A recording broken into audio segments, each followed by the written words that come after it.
By law, you don't need experience. That is what it says. You don't need experience, you don't need any health background, you don't need to study nursing, you don't need to study any course in health. You can just apply and get the job. Hi beautiful people, you're welcome back to the Blessed Hands. How are you all doing? And I hope you're having a great time. So guys, I'm so excited making this video, and I want to say a very big thank you to my 500 subscribers. You guys are awesome. I'm really very grateful. Thank you for staying with me, and thank you for watching my videos.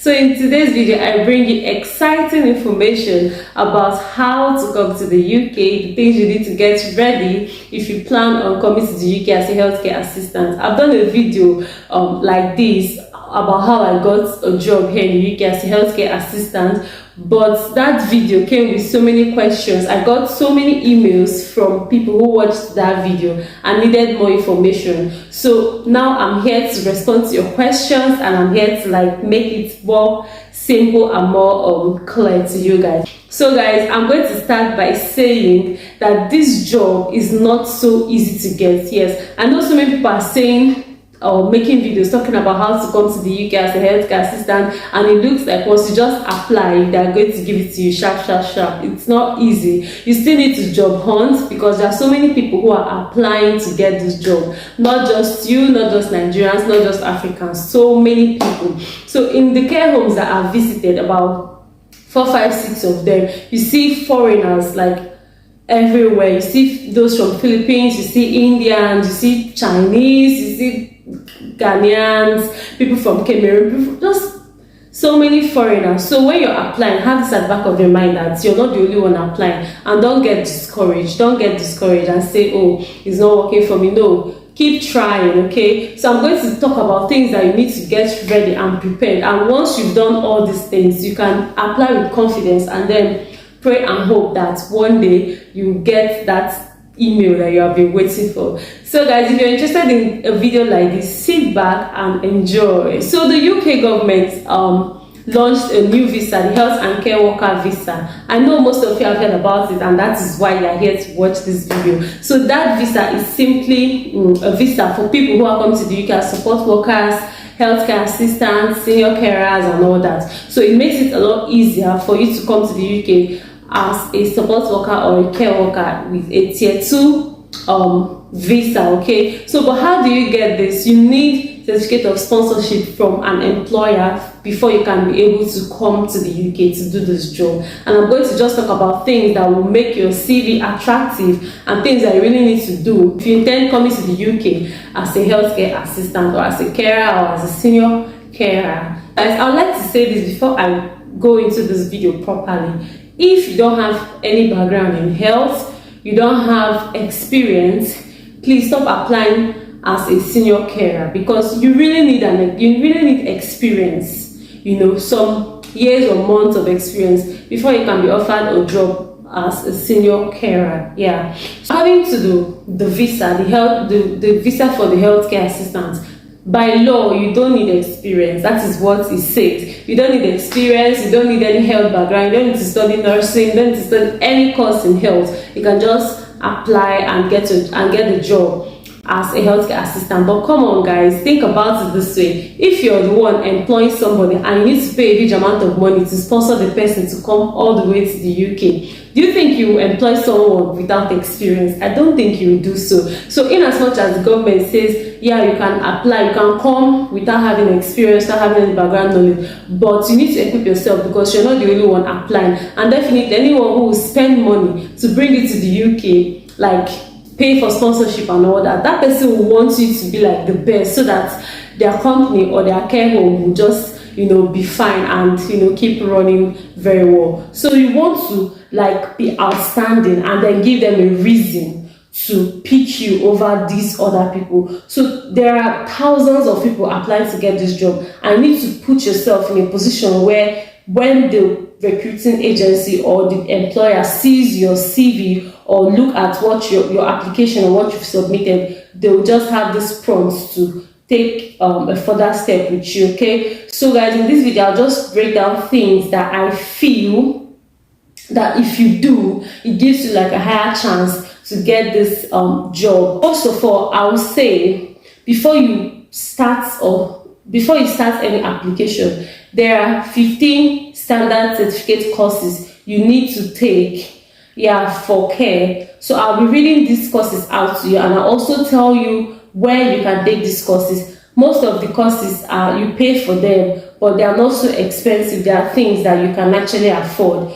Some of them are like, for some sites, the package is like maybe 10,000 naira, or it's just around 20 pounds or less than 20 pounds. And then there's another website where you can take free courses, but the ones that you pay for have like higher leverage than the other ones that you don't pay for. So I'm going to say the websites where you can take these courses, and also I'm going to list the courses just in case you go to this website, you see if the websites you're in have like the package, if these courses I'll list out are in the package they offer. So these are like the 15 core care courses that you need to take online. So I'll be reading out the websites where you can take these courses. The first one is Read. Read is actually a paid, you pay for that one. It's around 20 pounds. I'll leave the link in the description box below. Then the next one you can do is Academy. You also pay for Academy. Then Florence Academy, like I mentioned in my other video, Florence Academy is totally free. Then there's another one, High Speed Training. This one is 20 pounds for the whole 15, not for each, for the whole 15. So I'll be reading out the courses that you need to look out for, and be sure they are in the package before you pay for any course. And then guys, one important tip is that these courses that you're taking must be accredited by CPD. So you have to be very sure that they are accredited by CPD before you pay for them, okay? I'm going to read out the 15 courses now. The first one is understanding your role. You need to understand what you're actually coming to do. It's just like when you take the course, you find it there. The second one is personal development. Third, duty of care. Fourth, equality and diversity. Fifth, work in person-centered way, like person-centered care is going to be explained. Sixth, communication. Seventh, privacy and dignity. 8, fluid and nutrition. This is just going to talk about the different level of liquid and food intake. So it's a whole lot. It's not as small as this. Like by the time you take the courses, you see how broad they are and how much knowledge they're expecting you to have. The 9th one here is awareness of mental health, dementia, and learning disability. This one too is very, very important. This is where you learn what you're supposed to do, and you learn more about the people you're going to be working with. So the 10th one is safeguarding adults. The 11th one is safeguarding children. The 12th one is basic life support. This basic life support is just going to teach you about how to do CPR if there's an emergency, first aid, record keeping, and all that. The 13th one is health and safety. The 14th one is handling information. The 15th one is infection prevention and control. It may not come in this order in whichever website, but these are like the 15 core courses that you need to take, and you need to have certificates for if you're planning to come to the UK as a carer. So guys, the next thing you need to do, I've talked about number one, I've talked about the courses you need to take, before you start your application. Now, the number 2 thing I'm going to talk about is your experience. Yes, it said that by right, you do not need to have any background knowledge in health, or you don't need any experience. But come on, guys, you need experience. I'll be very honest, because some people just apply and say, oh, the government said I don't need the experience, but the government will not pay for your sponsorship. So the people you're going to work with will sponsor you, and they pay huge amounts of money to bring you here, okay? So you need experience. Do you know, even if it's voluntary work that you do in a hospital, you need experience. You need at least minimum of 6 months, yes, at least, before you can apply for this job. So if you're not a nurse, or you don't have any health background, or you don't even work in a hospital, you can voluntarily go to a clinic or a hospital and then tell them that you want to work for them, like voluntarily, because you're planning to apply for this particular role or for this particular job, and you need experience in so and so place. So you just work for them. It mustn't be every day. Like, nobody cares if you go to work every day, but when did you start the voluntary work, and when did you finish it? So just make sure it's like you have a period of 6 months at least. That will give you like more leverage, like to show that you actually know what you're doing and that you've had experience. The third thing I'll be talking about is going to be your IELTS.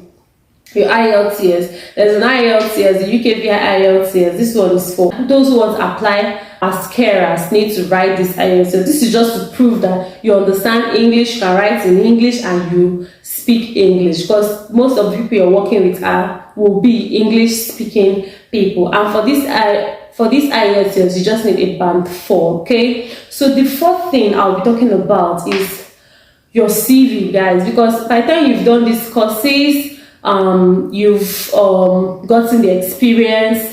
There's somebody I spoke to, the person has experience, the person have taken these courses and all that, but the person is not getting the kind of response he or she is expecting. So, but how is your CV you get? So because you don't have background in care, you're writing CVs and you're not even making it look professional. So you need to, when you're writing your CV, you need to put in things that concern the job or the role you're applying for first, and so that the person reading it is going to get, like, you catch or you get the person's attention from the first few paragraphs when you're maybe explaining yourself or trying to explain the kind of person you are. So don't go there saying you read history, you read mass comm, you read agriculture. It's going to put the person off, like, this person doesn't know what he or she is writing or is doing, and then they pass your CV over and get to the next person, because there are thousands of people applying to get the show. So I'll advise that if you've done like courses, you have experience, talk about your experience first, talk about the courses you've taken, then you now start to talk about every other thing that you think is important to talk about. So guys, your CV is very important. CV is very vital. If you don't know how to write a professional CV, I can help you, I can guide you on how to do that, or I'll refer you to somebody who is very, very good at it, and then the person will do it for you. So the last thing I want to talk about, because I don't want this video to be too long, I'm just hitting nail on the head, so I'm just trying to make this video as brief as possible, going straight to the point.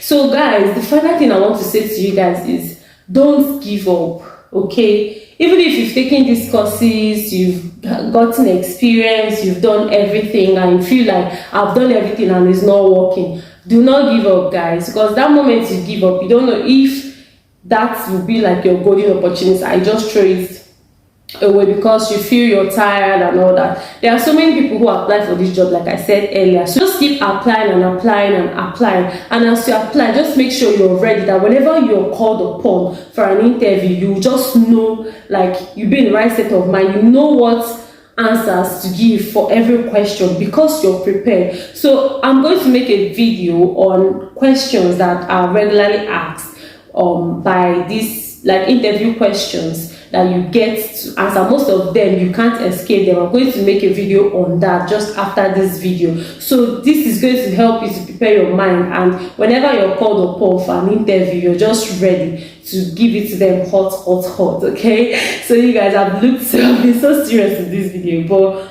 on a more serious note, guys, just get ready and get prepared, so that by the time, whenever you're called upon, you just give them the answer that they are expecting. I wish you guys success in your job hunting, and I'm making my research. I'm talking with some people. If I get like current recruiters or current job offers that are giving sponsorship, I'll let you guys know here on my channel. So guys, this brings me to the end of this video. Thank you so much for watching, and consider subscribing. See you next time in my next video. Bye bye.